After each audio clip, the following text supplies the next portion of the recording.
Hello friends, यह 22 जनवरी 2022 का current affair का टेस्ट सीरीज है। इसको दोनों भाषा में दिया गया है। जितने इसमें प्रश्न हैं सभी प्रश्न बहुत ही महत्वपूर्ण हैं। आप लोग इसको पूरा अंत तक जरूर देखेंगे। तो हम लोग शुरू करते हैं 22 जनवरी का करंट अफेयर्स।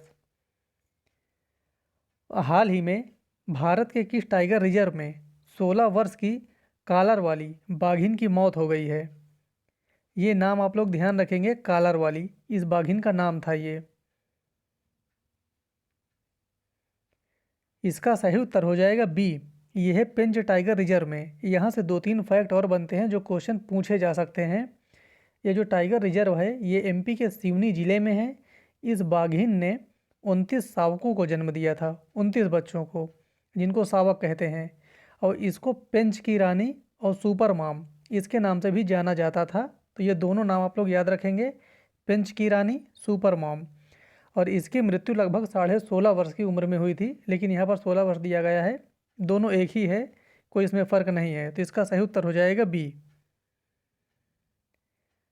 हाल ही में राजपूत राजा महाराणा प्रताप की कौन सी पुण्यतिथि मनाई गई है? वेरी इंपॉर्टेंट क्वेश्चन है, ये काफ़ी चर्चा में थे।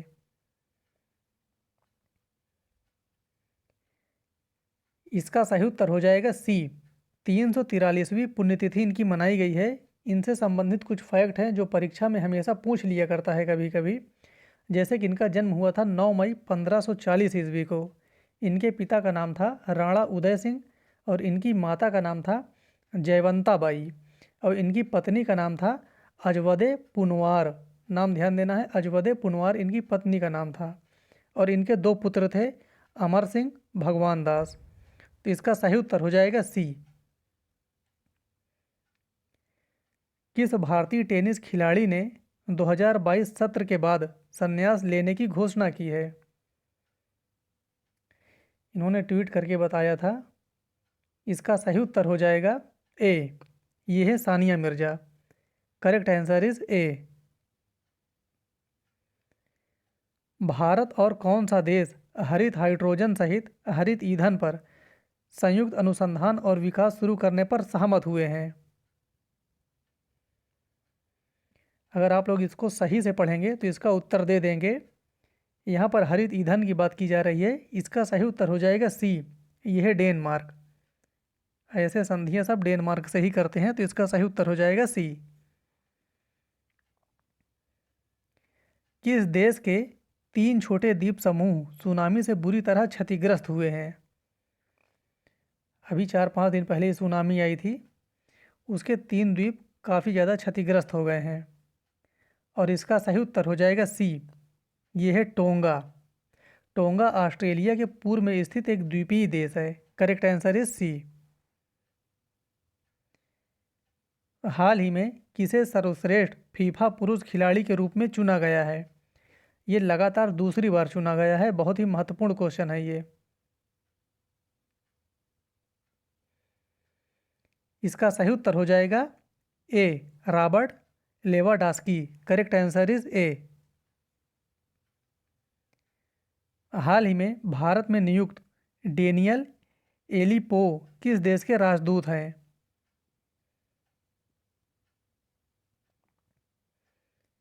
इसका सही उत्तर हो जाएगा ए, रूस के। करेक्ट आंसर इज ए। कौन सा देश एएफसी महिला फुटबॉल एशियाई कप 2022 की मेजबानी करेगा? काफ़ी इंपॉर्टेंट क्वेश्चन है ये, 2022 में होने वाला है। इसकी मेजबानी कौन सा देश करेगा? इसका सही उत्तर हो जाएगा बी। इसकी मेजबानी करेगा Bharat. Correct answer is B. हाल ही में यूपीआई ऑटो पे शुरू करने वाली पहली दूरसंचार कंपनी कौन सी बन गई है? ये ध्यान देना है, पहली दूरसंचार कंपनी है ये। इसका सही उत्तर हो जाएगा A, Reliance Jio. Correct answer is A. हाल ही में किस देश ने पहली बार यातायात के लिए अपना इन्फिनिटी ब्रिज खोला है?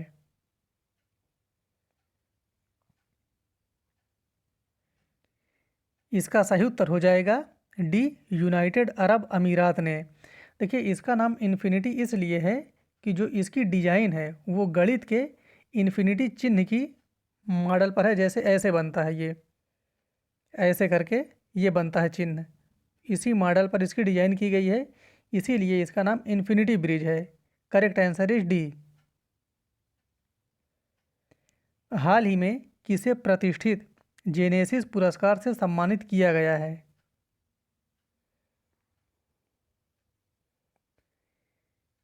इसका सही उत्तर हो जाएगा ए, अल्बर्ट बोरला को। करेक्ट आंसर इज ए।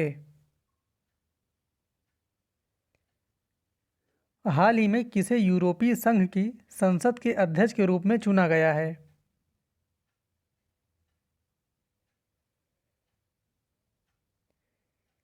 इसका सही उत्तर हो जाएगा A, Robert Metsola. Correct answer is A. नाम आप लोग याद रखेंगे, बहुत ही महत्वपूर्ण प्रश्न है ये। केंद्रीय मंत्रिमंडल के द्वारा हाल ही में इरडा में कितने करोड़ रुपए के निवेश को मंजूरी प्रदान की गई है?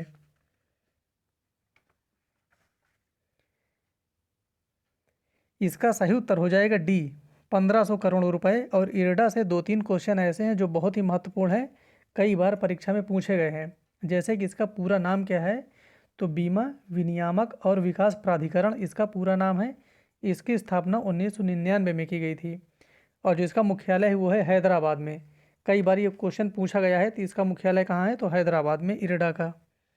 Correct answer is D. हाल ही में किस देश के द्वारा WEF दावोस एजेंडा 2022 के दौरान P3 pro planet people movement का प्रस्ताव रखा गया है? दावोस शिखर सम्मेलन चल रहा था, इससे काफ़ी क्वेश्चन बनते हैं। इसका सही उत्तर हो जाएगा डी, ये रखा गया है प्रस्ताव भारत की तरफ से। Correct answer is D.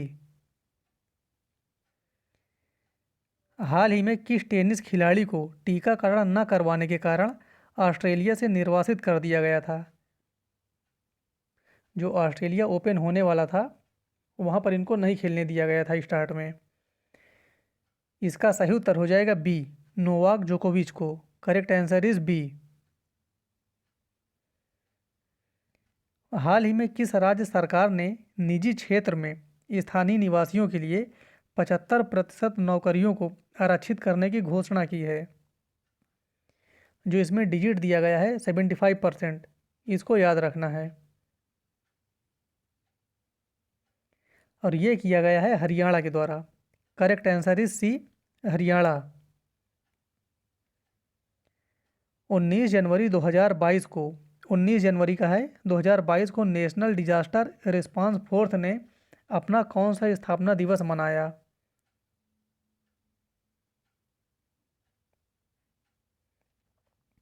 इसका सही उत्तर हो जाएगा सी, 17वां स्थापना दिवस। इजराइल के द्वारा बनाई गई उस प्रणाली का नाम जिसके माध्यम से वायुमंडल के बाहर लक्षित वस्तु को ध्वस्त करने में सक्षम है? काफ़ी इंपॉर्टेंट क्वेश्चन है ये, वायुमंडल के बाहर लक्षित वस्तु को ध्वस्त करने में सक्षम है। इसका सही उत्तर हो जाएगा A, arrow weapon system. Correct answer is A. नाम याद रखना है। हाल ही में लखनऊ IPL टीम में किन खिलाड़ियों को शामिल किया गया है? वेरी इंपॉर्टेंट क्वेश्चन है ये। इसका सही उत्तर हो जाएगा डी, इन तीनों को शामिल किया गया है। और जो इस IPL के कैप्टन हैं वो बनाए गए हैं KL राहुल। ये आज का ही डेटा है, तो KL राहुल इसके कैप्टन बनाए गए हैं। 21 जनवरी 2022 को किस राज्य का स्थापना दिवस मनाया गया?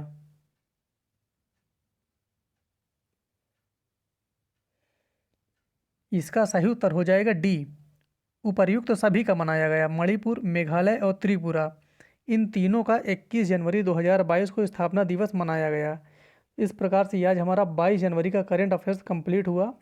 फिर मिलते हैं अगले वीडियो में। धन्यवाद।